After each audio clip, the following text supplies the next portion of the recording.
Hi, I'm Robin Schultz and welcome to the Hoover Channel. Don't forget to hit the subscribe button so that you're always alerted when we have a new video. Thanks.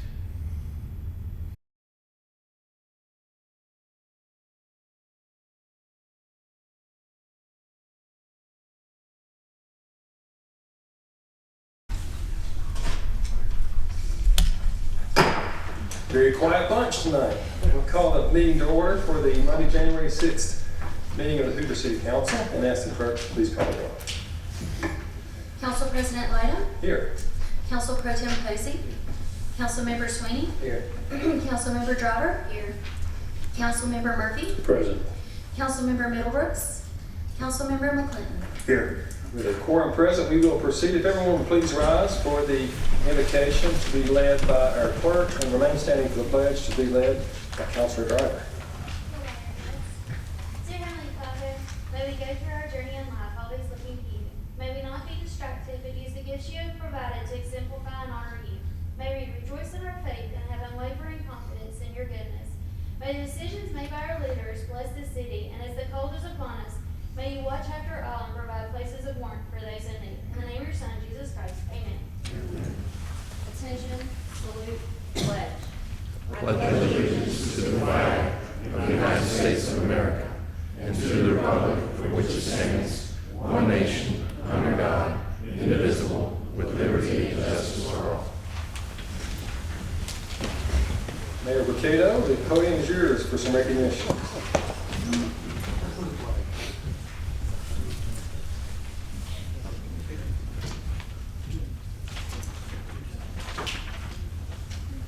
Good evening to everyone. A lot of good news coming out for our city, and I wanted to start out tonight by mentioning two young women that really represented us very, very well over the last year. The first one, Miss Allie Mims, who was Miss Hoover teen, who went on to become Miss Alabama teen, and last night she won the first runner-up for Miss America teen. So we're quite proud of her.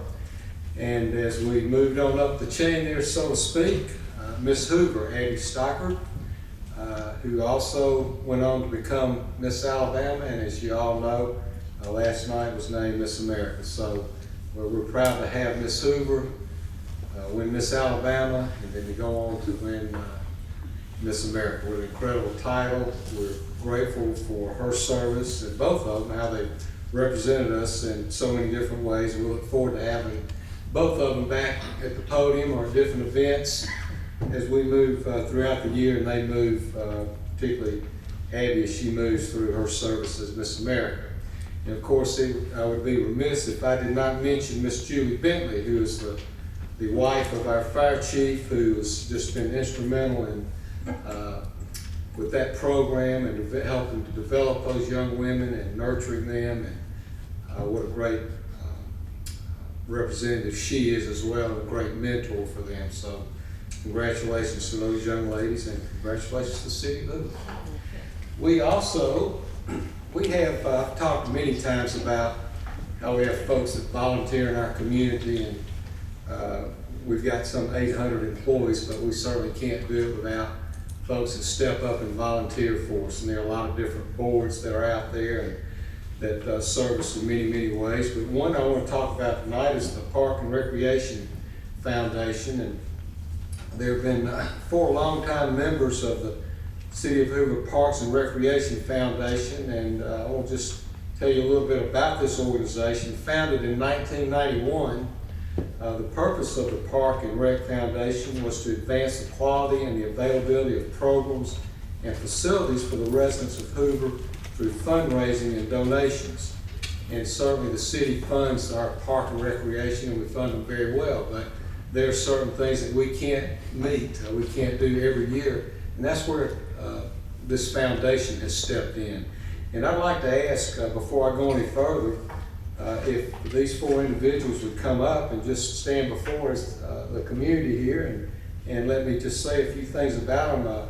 Bert Mullis. Bert, if you would come up, and John Gardner, Dennis Daigle, and our own Dee Nance. If y'all wouldn't mind just coming up, standing in front of the city seal there, we'd appreciate it. Absolutely.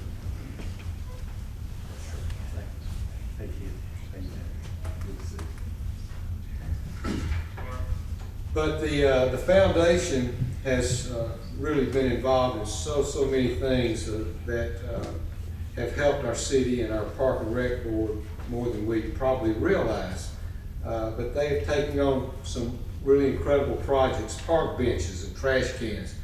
Actually, two really important items in a Park and Rec program that sometimes can get overlooked.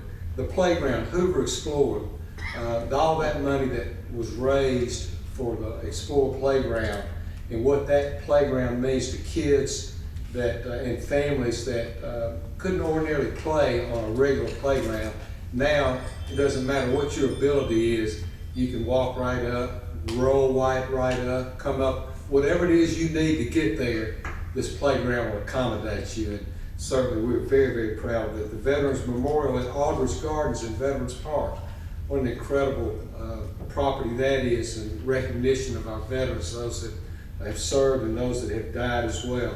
The Hartford Nationals and Move United, those are some great programs that we have sponsored here in the city, and just very proud to host that. Arbor Day 2025, archery supplies for Hoover Archery, pickleball nets at Sertoma. Just those are the types of things that they've been involved with. But probably one of the biggest ones is the Moss Rock Preserve, and just the design of that. And Moss Rock, what an incredible park that is for our city. People really come. I've met people from all over the world that come to Moss Rock and enjoy that. So we want to take this opportunity to thank each of you, and just to mention a little bit about each of you if we could. And I'll start with Bert.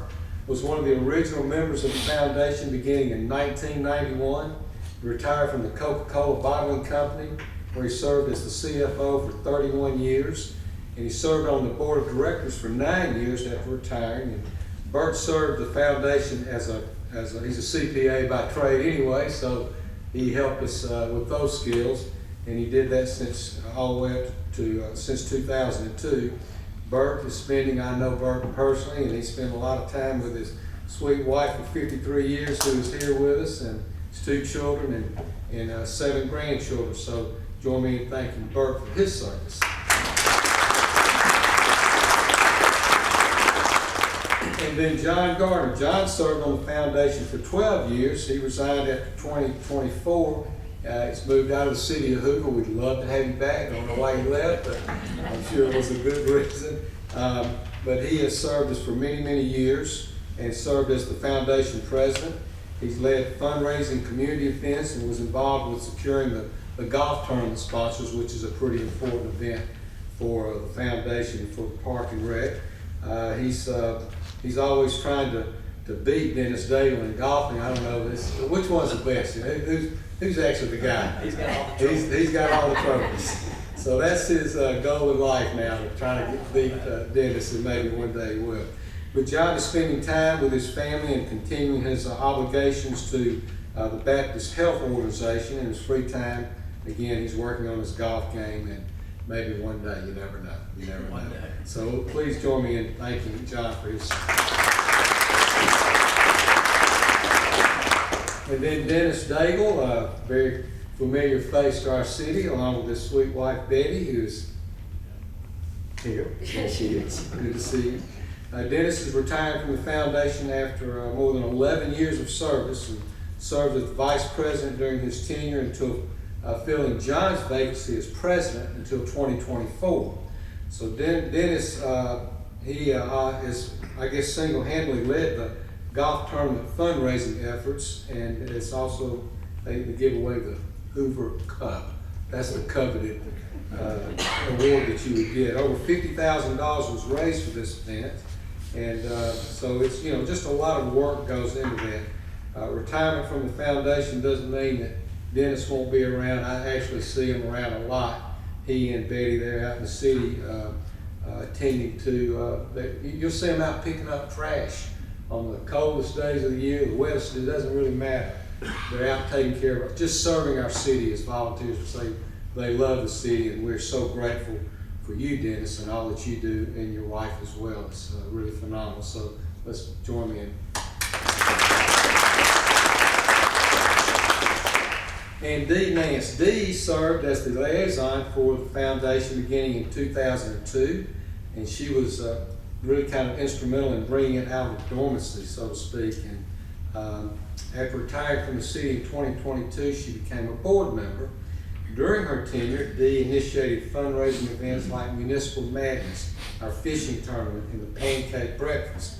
Most recently, Dee initiated a partnership to host the first certified playground safety course in Alabama. We held that right here, and that was a spectacular event, and just something we were very proud to host, and we appreciate your expertise in that as well.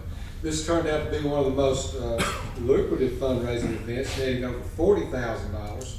And then the Explore Playground was the result of really just Dee. We gave Dee this this mission to bring the Explore Playground into reality. And this lady is an expert on working with individuals that have various physical or mental challenges or disabilities.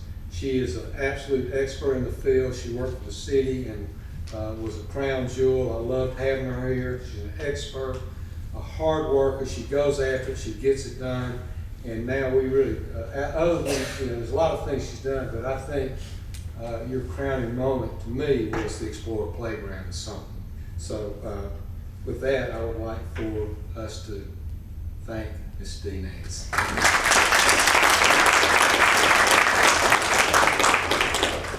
And we have a little something that is worthy of hanging on the wall one day. I think so.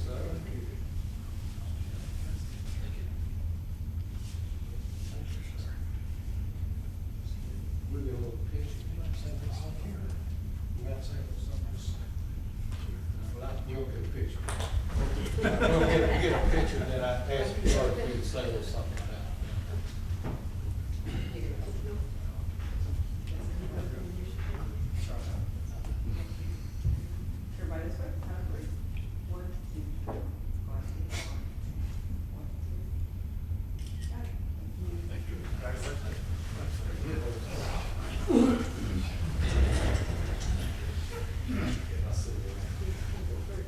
Frank and council members, I want to tell you, it's been a pleasure working with this group.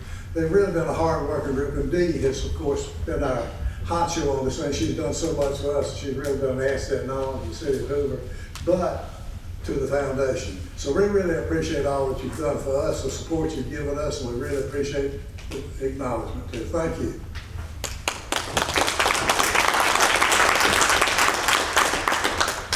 Thank you, Mayor. We will move to our consent agenda. Now, we want to pull item number 2, the minutes approval from the consent to the regular agenda. Any member like to pull any other item 1 through 7, with the exception of number 2 from the consent agenda?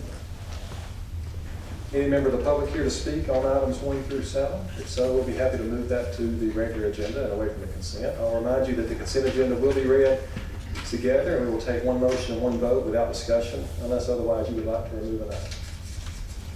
Seeing none, Mr. Curt, if you'll read the items on the consent agenda. Item number 1 is the payment of bills. Item number 3, resolution 836025 approves a 160 special retail more than 30 days alcohol license for Appleton Hospitality Management, Inc., doing business as Homewood Suites, Birmingham, South Inverness, located at 215 Inverness Center Drive, Hoover, Alabama. Item number 4, resolution 8357A-24 amends resolution number 8357-24 accepting public improvements within the public right-of-way for Trace Crossings, 21st sector, to clarify the requester as USS Real Estate. Item 5, resolution 836225 authorizes donation of certain property detailed in the resolution to the Alabama Department of Transportation for the construction of the I-459 Exit 9 interchange project, and authorizes the mayor to execute any and all documents related to the donation of that property to the Alabama Department of Transportation. Item 6, resolution 836625 declares certain public property listed in Exhibit 1 to the resolution as not needed for public or municipal purposes, and authorizes disposal of said personal property by way of donation, auction, or recycling. Item 7, resolution number 836324 authorizes Mayor Rocato to execute an agreement with Fifth Asset, Inc., doing business as Debt Book, for specialized software to assist with management and disclosure of leases, SBITA, subscription-based IT arrangements required by GASBA 96, and to execute any and all documents necessary for this agreement. Mr. President, I move for approval of the consent agenda. Second. We have a motion and second for approval. All in favor say aye. Aye. Any opposed say nay. The ayes have it, the motion carries. Item number 2, minutes of December 12th, 2024 and December 16th, 2024. I understand we will continue those. Mr. Murphy, if you'll make a motion. Yeah, make a motion to continue minutes, December 12th and also December 16th. Second. We have a motion and second for approval. All in favor say aye. Aye. Any opposed nay. The ayes have it, and the motion carries. We'll now move to our regular agenda with item number 8, resolution number 8359-25. And I understand Mr. Murphy would like to continue this item. Yes, yes, sir, Mr. President, continue resolution 8359-25. Second. We have a motion and second to continue. All in favor say aye. Aye. Any opposed nay. The ayes have it, the motion carries. That brings us to the end of a short agenda tonight. Beginning with council comments, I want to note the passing of Mrs. Faye Anderson. Miss Anderson, as many of you know, was our first ever female counselor in the city of Hoover in the early 80s. And she placed a mark on this city that is still being felt. As the mayor talked tonight about Miss Hoover, Miss Anderson was fundamental in helping start Miss Hoover. In fact, she coached Tammy Haynes from Section, Alabama, Sand Mountain native. She coached Miss Haynes when she was Miss Hoover, who went on to be Miss Alabama. Miss Anderson told me that story about every time I saw her. She reminded me that Sand Mountain connection. But there will be a service for Miss Anderson on Saturday, January 11th at St. Mark's United Methodist Church with a visitation at 2 and a service following at 3. Any other comments? Mr. President, if I could just piggyback on that, and thank you for that as well, too. She served on the council from 1984 to 88.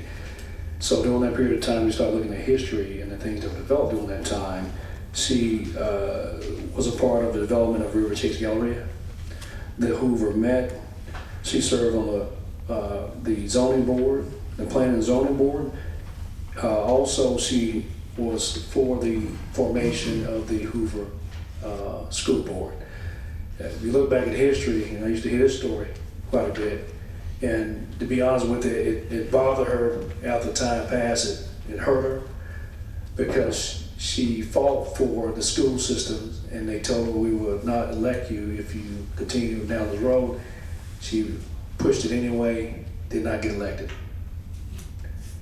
And what did bring her a lot of pride and faith in the community is people that were against her and pushing her not to do that. They came back and apologized and said, "You're absolutely right." And she said that probably has something to do with their property taxes because of the school system and things of that nature. But she just was a great individual, a great mentor to me. Didn't stay on the phone with you long, tell you what she thought, and got off the phone right away. Thank you. Yeah, thank you, Mr. Murphy. Any other comments from the members? Very good. Any comments from the public tonight? Yes, sir.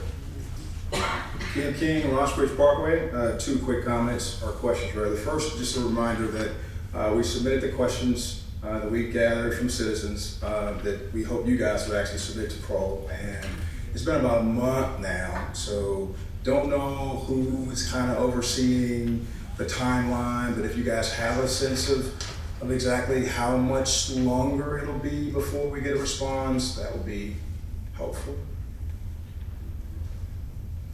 Anything else? We'll answer that question. Anything Sure, else? thank you. The second thing was really just around, saw an article today, 1819, about, I think the last time I was here, I think Councilman Lyda, you made a point to, I think someone in the audience who had raised a point about Pro having been paid or something, an email went out or something, then you stood up and you said something to the degree of, I want to correct a false statement that was made, that Pro had not been paid. It looks like, based on the article, that they had actually been paid $14,000 or something. I don't know. I think Corley said it was from the goodness of his heart or something. But just I will concede that possibly the fact that maybe Corley's firm paid the $14K and not the council, maybe just a slip up if you didn't necessarily mean it. That the way it came out, that they had been paid when you didn't believe they had been paid. My question or point of contention is that it could have easily been just simply a misstatement, but you made it a point to say it was a false statement.